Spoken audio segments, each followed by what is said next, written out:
And yeah, this bale is so hot, it's almost uncomfortable to keep your hand even in it.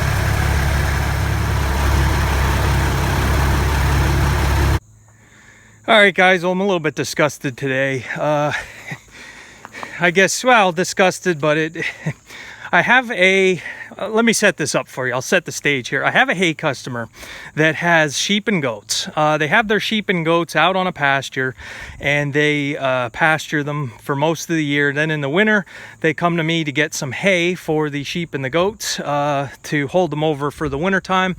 It's only 40 bales a year. It's not a great big quantity, but it's still a customer. So last year, they came a little bit earlier last year. I think I had just baled second cut, and they came and got some on their trailer. They live pretty far away, and I like over an hour or more, and they had called and said they wanted to get some for this year. So I left this hay on these wagons on purpose because there's about 80 here, not quite.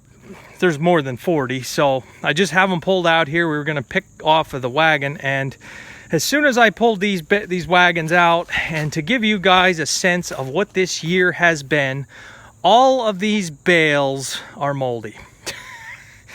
Let me show you here, if you can see it on camera.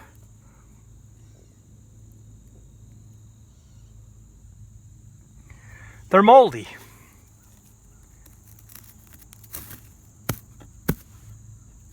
See the dust? I hope that showed up on camera. Let me do it again. The outsides on all this hay has mold on it. So this hay was dry when I baled it. There was no problems there with baling it. It was dry. 16%, I believe, 17% on the moisture monitor. So I'm just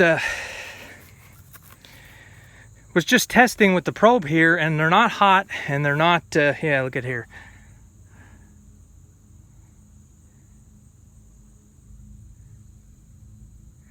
It's just mold growing on everything. That is probably for one, sitting in the shed for about a week, and for two, I'd say probably the humidity that we've had. It has been so humid here in the Northeast with all the rain. I'm sure people that have wet basements and houses here, I'm sure there's just mold growing all over Pennsylvania right now. Pennsylvania is moldy. So maybe that'll be the title for this video. Pennsylvania is moldy. So I don't feel comfortable selling this hay to a person that is going to feed it to smaller animals like sheep or goats. I think the mold might affect them more than it will a cow or a horse. Yeah, it's just mold spores. Just on everything. It's all just coated in mold. So, long story short, they were on their way here. I did not see that they were moldy because it's so dark in that shed till I got them out in the light here. It's like 80% humidity today. It's just not dry here. And these two wagons of hay, I'm not going to try to sell to somebody just because if I do, it's hard to stand behind hay that has mold on it. I mean, I was just hitting on them and the dust was, yeah, it smells too. It has like a mold smell to it. So we struck out there. Let me just test them with the probe here. Let's see what we got here. Now that one's 22, so that one is wet, and probably a symptom of all the humidity. That one's 19. Yeah, look at the mold.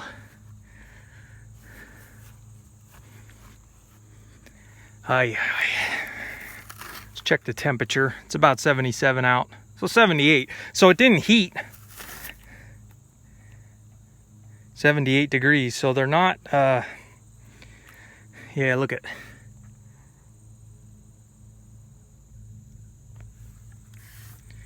So I can't, I can't sell this. If I had cattle, no problem. Cattle are, especially if you had steers, bulls.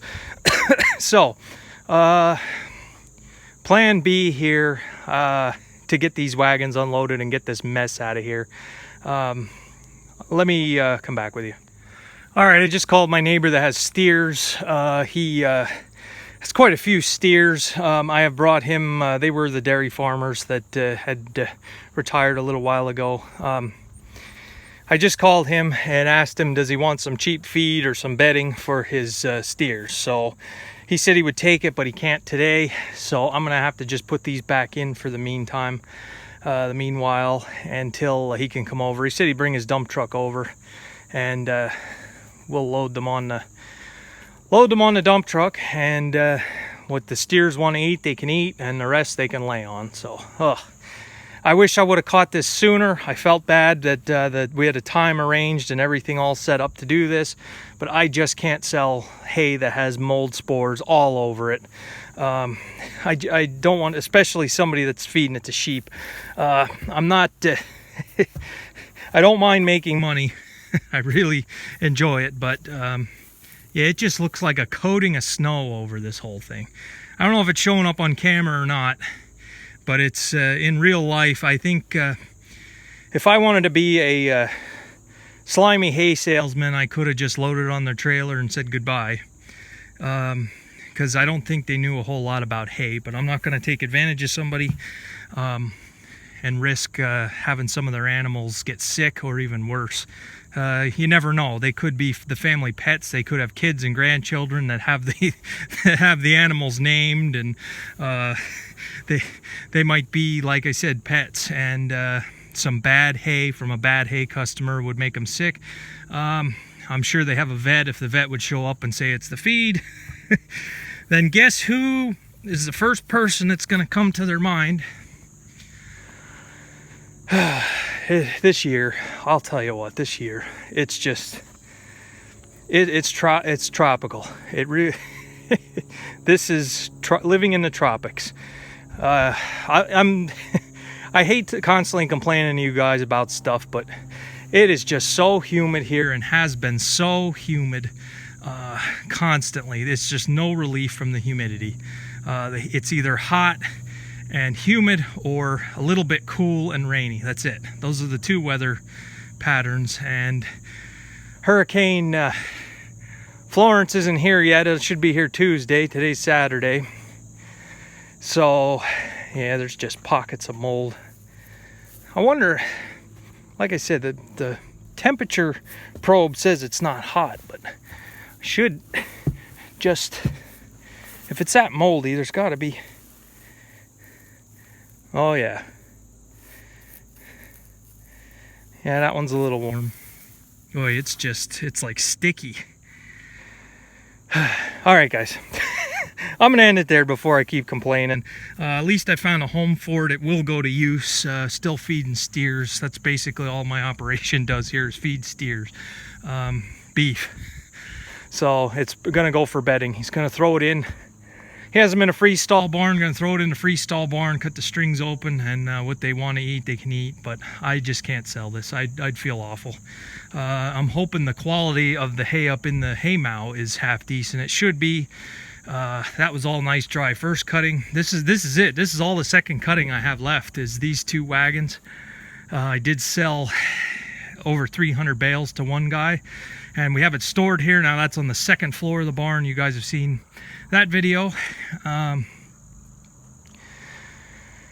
So that should be okay. And I salted. I should have put some salt on this too. I just didn't. Well, I don't know if the salt would have done much with the... It is 80% humidity or more constantly. So, I mean, any type of exposed... Just to give you an example, any type of exposed metal, like on the hay bine or the baler, it has turned to rust in no time. Every time I open the door here, the shed is sweating from the cooler nights and the hotter days all summer. Usually that's something that's only happens like in the fall or the winter time, and it's been doing that all summer. I mean, there is just moisture in everything. The building hasn't had a chance to dry, where the roof is leaking, the wood is all black. And so it's a shame that hay took me a while to make, just because it was thin and it was over such a large area. I don't have anything in it as far as I didn't put any fertilizer on for second cut. I didn't use any weed spray because it didn't look too bad. So I'm just glad that's all it is and it's not more. I'm just hoping the stuff up in the hay mow is okay. I have been salting that stuff pretty constantly. Every once in a while I go up there and just throw some salt around. But yeah, we lost 80 some bales, and I'm glad it's just that. So probably won't lose any sleep over it. I'm not looking for pity here. I just feel like complaining about what we're dealing with here this year. So, all right, guys, thanks. I'll see you again sometime. And yeah, this bale is so hot, it's almost uncomfortable to keep your hand even in it. So I'm gonna spread it around on these tillage radishes, get it out of the building. Yeah, that's this isn't real fun.